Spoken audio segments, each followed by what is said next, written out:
আসসালামু আলাইকুম। কেমন আছেন আমার প্রিয় সকল আপু ভাই আঙ্কেল আন্টিরা? আশা করি যে যেখানে আছেন সবাই মহান আল্লাহর রহমতে ভালো আছেন, সুস্থ আছেন, নিরাপদে আছেন। আলহামদুলিল্লাহ আমরাও বেশ ভালো আছি। নতুন আরও একটি ব্লগ ভিডিও নিয়ে আবারও আপনাদের মাঝে হাজির হলাম। আশা করি আজকের এই ভিডিওটি আপনাদের কাছে বেশ ভালো লাগবে।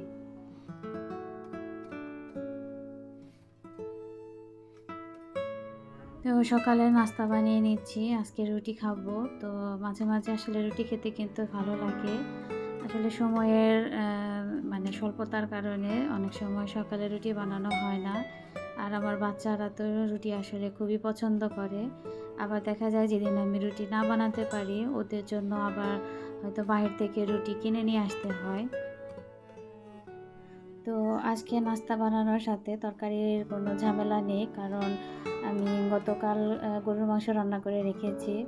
তো গরুর মাংস দিয়ে রুটি খেতে কিন্তু বেশ ভালো লাগে। আর গরুর মাংস থাকলে তো আমার বাচ্চাদের কোনো কথাই নেই। শুধু গরুর মাংস না, যে কোনো মাংস হলেই রুটির সাথে ওদের আর কিছু লাগে না। তো এই তো আমার কিন্তু এক এক করে সবগুলো রুটি বানানো হয়ে গেছে। তো আমি সবগুলো একসাথে বানিয়ে নিয়ে তারপর আর কি ভেজে নিচ্ছি।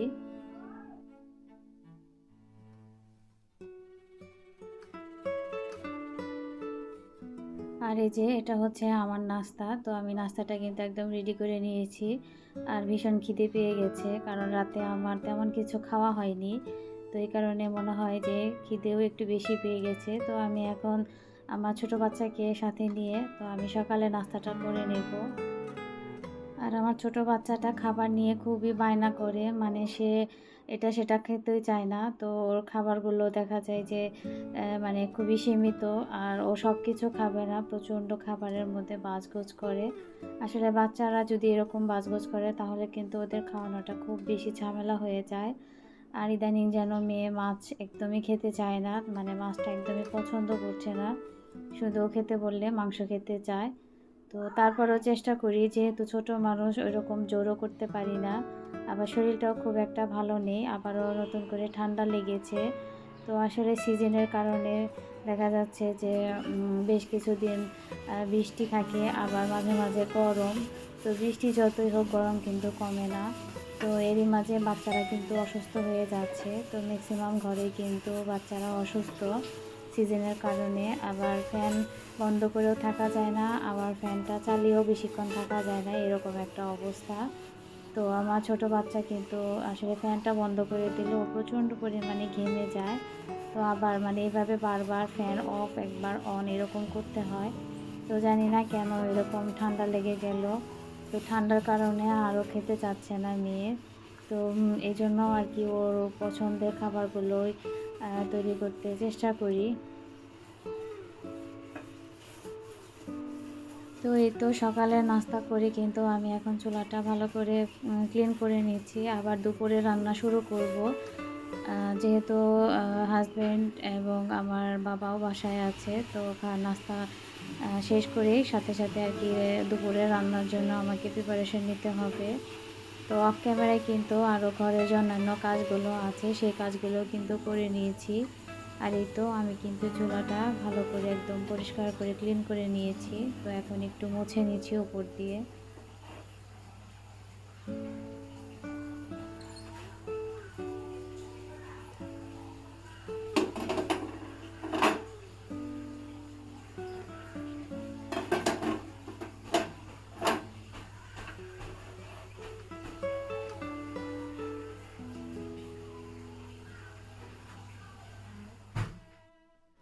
আর এই তো চলে আসলাম এখন দুপুরে রান্নাগুলো করে নিব।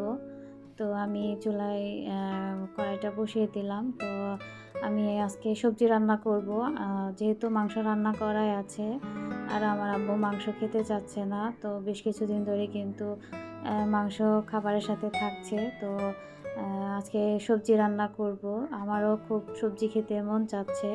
তো আমি এখানে প্রথমে একটু রসুন কুচি এবং এখন পেঁয়াজ দিয়ে একটু ভালোভাবে আর কি ভেজে নেব।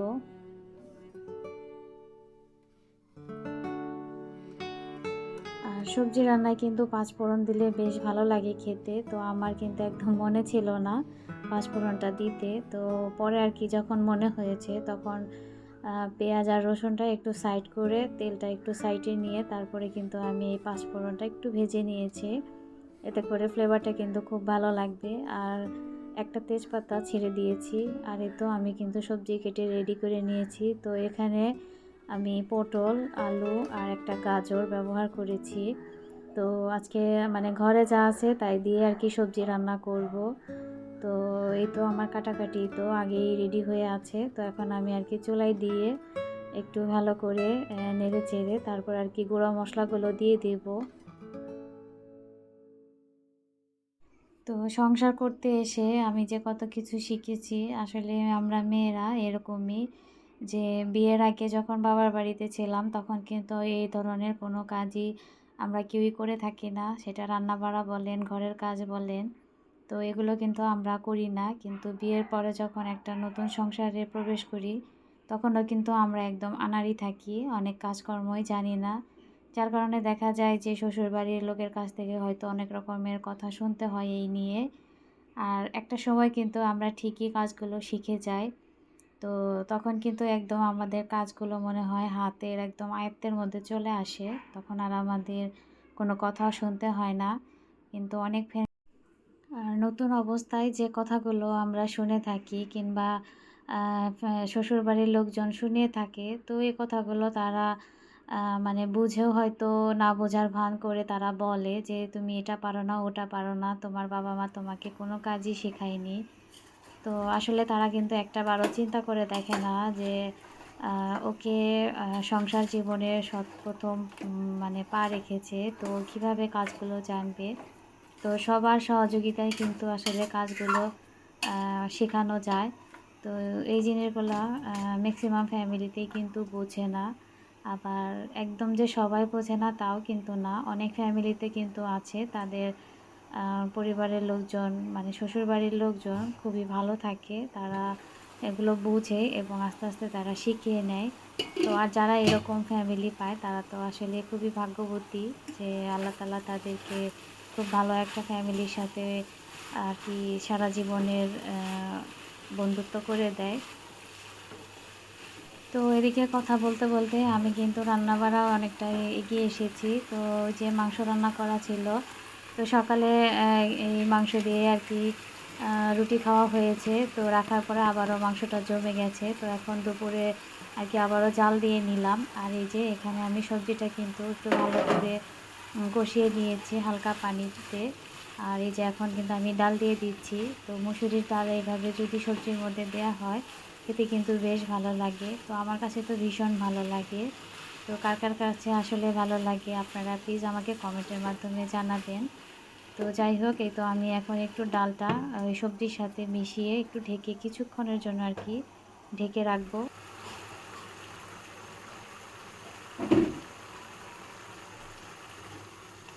আর এই যে এই পর্যায়ে এসে আমার সবজিটা কিন্তু এরকম একটু পানিটা কমে এসেছে। তো আমি কিন্তু অফ ক্যামেরায় ঝোলের পানিটা দিয়ে দিয়েছিলাম।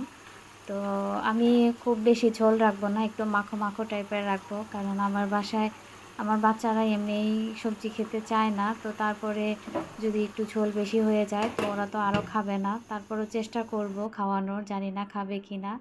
তো যাই হোক, এই যে আমার কিন্তু সবজি রান্না হয়ে গেছে। তো আমি এখন ঢেঁড়স ভাজি করব। তো সেই ভাজি করার জন্য এই যে আবার চুলায় কড়াই বসিয়ে দিলাম। তো এই কড়াইটা আমার খুবই ভালো, বিভিন্ন রকমের ভাজি খুব সুন্দর হয়। আর এই কড়াইতে সকালবেলায় ডিম ভাজা হয়েছিল সরিষার তেল দিয়ে, তো সেখানে একটু তেল ছিল। তো যাই হোক, তো এই তো আমি তেলটা ঢেলে গরম করে তারপরে পেঁয়াজটা দিয়ে দিলাম। তো ঢেঁড়স ভাজিটা কিন্তু আমার খেতে বেশ ভালো লাগে। তো সবজি আমিও কিন্তু ছোটোবেলায় খুব একটা পছন্দ করতাম না, সবজি দেখলে আমার খুব রাগ হতো। কিন্তু আসলে বড় হওয়ার সাথে সাথে, বয়স হওয়ার সাথে সাথে কিন্তু এখন খাবারে অনেকটা পরিবর্তন এসেছে। যেমন সবজি খেতে কিন্তু এখন আমার ভীষণ ভালো লাগে। আর কি বলবো যে ২ দিন যদি সবজি মানে না খাওয়া হয় তাহলে মনে হয় যে অনেক দিন, অনেক মাস হয়ে গেছে সবজি খাই না। তো এরকম আর কি মনে হয়। তো এই তো আমি এখন ঢেঁড়সটাও দিয়ে দিচ্ছি। তো আমি এখন গুঁড়ো মশলাগুলো এখানে দিয়ে দিব।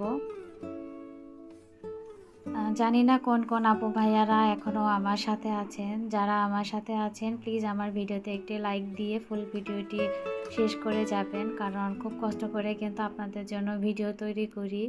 তো ভিউয়ার্সের অবস্থা দেখে কিন্তু মাঝে মাঝে মন মানসিকতা একদমই নষ্ট হয়ে যায়। তখন আর মনে হয় না যে কোনো ভিডিও তৈরি করি, কারণ ভিডিওর চেষ্টা করি ভালো করতে, কিন্তু তারপরও যে কেন ভিউজ হয় না আসলে এটা আমি বুঝি না। আবার অনেকে হয়তো ফুল ভিডিওটাও দেখেন না। তো যাই হোক, সেই সব কথা বাদই দেই। আর যারা আমার চ্যানেলে আজকে নতুন এসেছেন, আমার ভিডিওর কোনো অংশ যদি আপনার কাছে একটু ভালো লেগে যায় প্লিজ আমার চ্যানেলটিকে সাবস্ক্রাইব করে আমার পাশে থেকে যেতে পারেন। আর চ্যানেলটি সাবস্ক্রাইব করে অবশ্যই পাশে থাকা বেল বাটনটি অবশ্যই অন করে দিবেন। এতে করে আমি যখন কোনো নতুন ভিডিও দেব আপনার কাছে চলে যাবে, আর আপনি আপনার সময় মতো দেখে নিতে পারবেন। আর যারা এই কাজটি করে অলরেডি আমার পাশে আছেন তাদেরকে তো অসংখ্য ধন্যবাদ এবং মন থেকে অনেক দোয়া।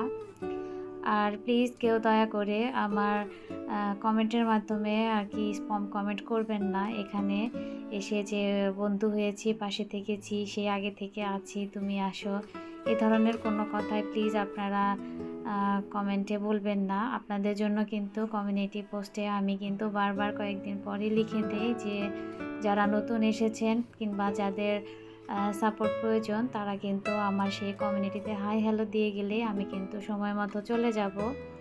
আর অনেক আপুরা আছে বারবার হাই হ্যালো লিখে, অথচ তাদের চ্যানেল কিন্তু আমি অনেক আগেই আর কি সাবস্ক্রাইব করে রেখেছি। তো ওনারা আসলে বুঝতে পারে না। আর আমিও কিভাবে বোঝাবো সেটাও আমি কিন্তু অনেক সময় বুঝি না, কিন্তু আমি চেষ্টা করি যে তাদেরকে যে আমি তাদের সাথে আছি।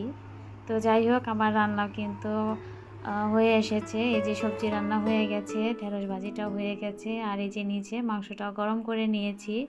তো দুপুরে রান্নাবাড়া একদম কমপ্লিট করে তারপরে যে আমার নতুন কাজের খালা জয়েন করেছে, তো উনি এসেছিল, উনি আমাকে কাপড় চোপড়গুলো ধুয়ে দিয়ে গেছে। তো সেই কাপড় ধোয়াগুলো আর কি আমি এখন মেলে দিচ্ছি। আর বৃষ্টির কারণে বেশ কিছুদিন ধরে কিন্তু কাপড় চোপড় একদমই ক্লিন করতে পারছি না, যার কারণে অনেকগুলো জমা হয়ে গেছে। তো এগুলো আসলে না ধুলে কিন্তু একদম হবেই না। তো এই জন্য অল্প অল্প করে ভিজে আর কি কাপড়গুলো ধুয়ে শেষ করব, কারণ বেশি হয়ে গেলে পরবর্তীতে কিন্তু খুবই কষ্ট হয়ে যায়। তো আমি কিন্তু একদম ভিডিও শেষ পর্যায়ে চলে এসেছি। তো আজকে বিদায় নিচ্ছি, ফিরে আসবো আগামীতে নতুন কোনো ব্লগ ভিডিও নিয়ে। সে পর্যন্ত আপনারা অনেক বেশি ভালো থাকবেন, সুস্থ থাকবেন, নিরাপদে থাকবেন।